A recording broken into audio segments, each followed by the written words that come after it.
A new big patch is in the works for No Man's Sky Next, and it brings a ton of fixes for a lot of the problems we the players are currently having with this game. It's already available on the experimental branch, so if you want to download it, then you can do so from the Steam option menu using the code provided on the screen right now. But keep in mind that the experimental branch is sort of like a beta patch, which means stuff constantly gets readjusted or fixed before it goes live. On top of that, also make sure to back up your save files, especially if you plan to go back from them, cause this might break your game. Hello Games did say that from now on they'll keep their focus on dealing with the pressing issues, which they did so far, and once the vast majority of those problems are gone, they'll start going over gameplay and more quality improvements. But as I've said, there are a ton of very good fixes coming up really soon, probably a few days at most, and in today's video I'll cover the more important ones, so sit back, grab a drink and let's get started. First of all, we have a ton of performance and crash fixes, much like how it was with the previous patches as well. There are various memory leaks being worked upon, crashes happening on certain planets and freighters, as well as improved memory usage from textures. Personally, I'm more than glad Hello Games still actively improves the performance and stability of the game. The poor performance on some systems, even consoles, is one of the bigger issues people are reporting,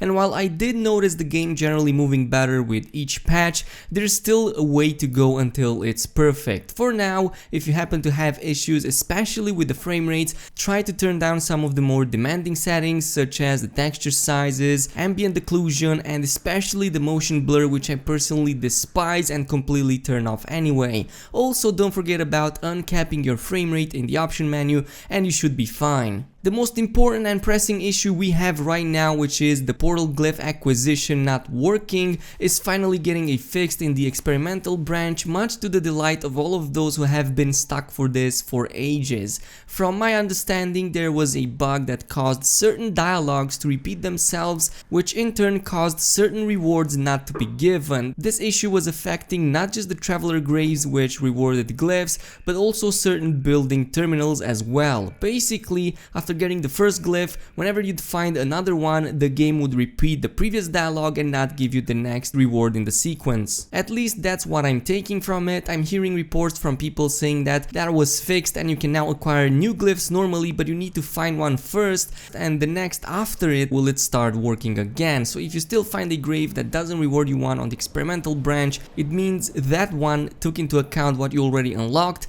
and the next one will find you and give you what you need. The new patch also brings some love to the people who had saves before the update. As you may or may not know, legacy saves, aka saves that carry over from previous patches, are missing a ton of stuff that new players have access to, such as for example the new recipes for microchips, for larger refiners, and of course a lot of other products. That bug also affects me, so this patch cannot come soon enough. If you've continued playing a save game before the current update, there were a ton of issues affecting it, and missing blueprints was one of them. Of course, more fixes were brought to the legacy saves as well, such as for example the bug that caused the UI to not appear when reloading the old save in the new update. Hopefully they also fixed the inventory bug that won't let us upgrade further than 25 for the cargo slot, and I'm pretty sure that the technology slot is also affected and it should be double what it is right now. It's just that when you go to space stations or any other drop pods, you won't be able to upgrade further, as that option doesn't simply exist for you. It just considers you already maxed out even though you are not. The main storyline missions, especially the ones that tend to get people stuck all the time, seems to have been fixed as well. So if you ever got stuck on the Purge mission,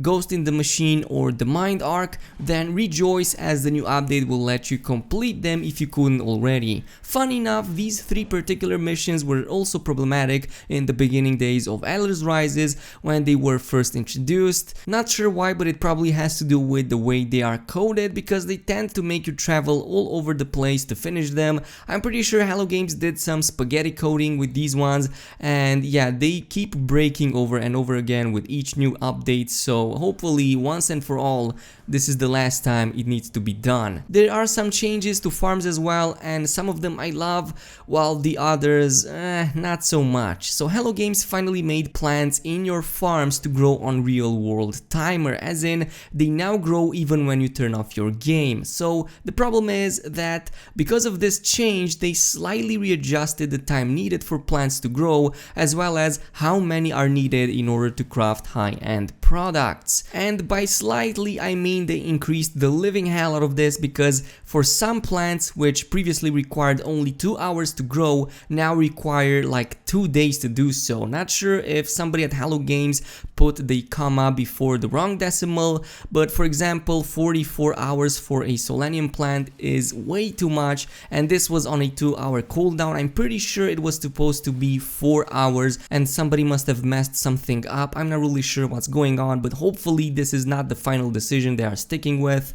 Oh, and high-end product recipes also get readjusted, and in general farms will get a little bit less lucrative. And it kind of makes sense though, as in this update we can build farms 10 times larger than before, and not only that, we can build several on each planet. So there was definitely a need of change in all of this, because well, it's just not balanced. We could just build a huge base that could literally give you hundreds of millions of units, and that will not really be balanced, and we already get units quite easily. So this is actually a good change. It's just that I hope it's not gonna be on a 2-day timer. I hope it's gonna be reduced, but at least bigger than how it was up until recently. Whispering eggs also get a kinda needed nerf, as the new patch will reduce the number of them that spawn around abandoned posts. Also, the alien horrors themselves have critical damage area reduced significantly, meaning you can't kill them as easily as before. As you may or may not know,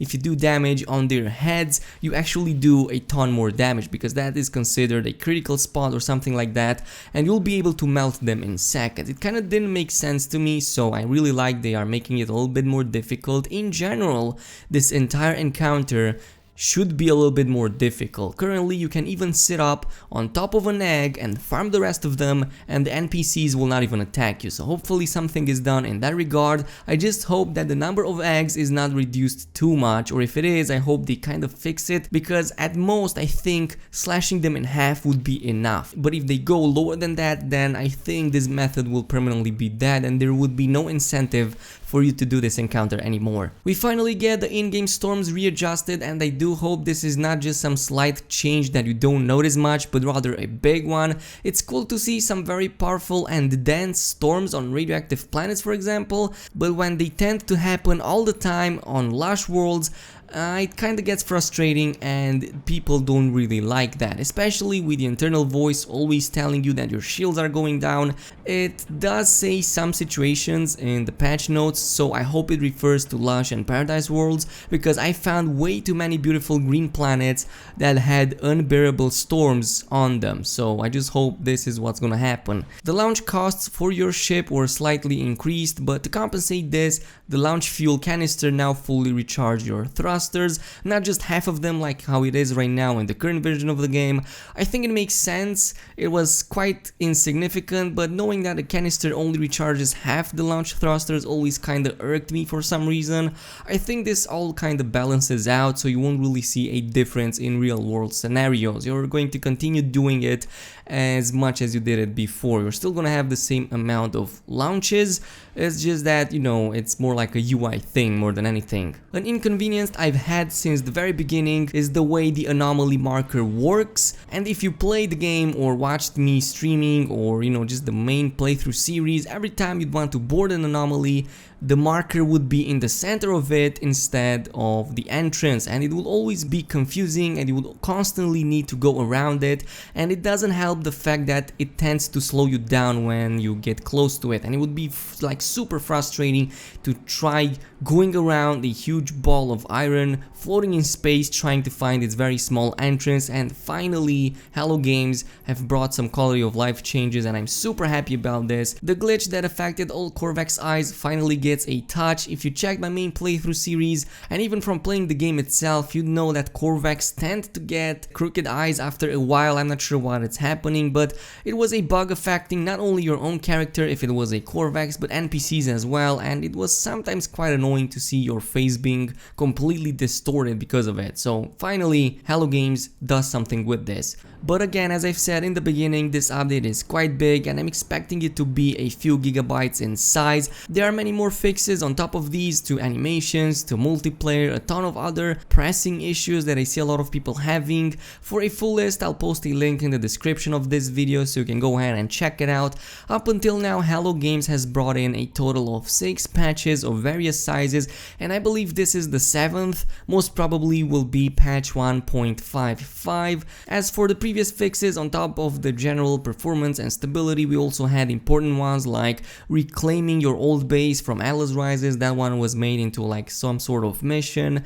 Then of course the bug that affected your fleet, which pretty much made your save game unusable, also got fixed like not long ago. If you're planning on downloading the experimental patch, you need to do this from the Steam Game Library tab. Right click on No Man's Sky and select the properties option, pick up the betas tab, and in that window that pops up, you will have a drop down menu that you can select the beta from it and opt in it, of course. You will need a code in order to download it, which is of course experimental, except that the first letter E is replaced by the number 3, so it would be like 3 experimental. So yeah, I'm just gonna post it in the description as well and you will be able to join in, but you can find it on Google as well, so don't worry. Remember just to back up your entire save folder. I've already made like 10 backups of mine just to be safe. You'll see the location in the description of this video where you can find your save game. And yeah, if you encounter any bugs, use the Zendesk to report them directly to Hello Games.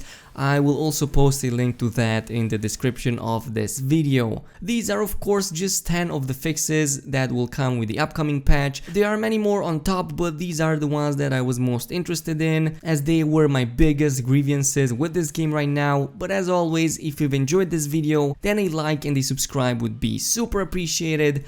Also, do not forget about the notification button to activate it, as that will bring you these videos way faster. So yeah, just do that and I will see you guys next time.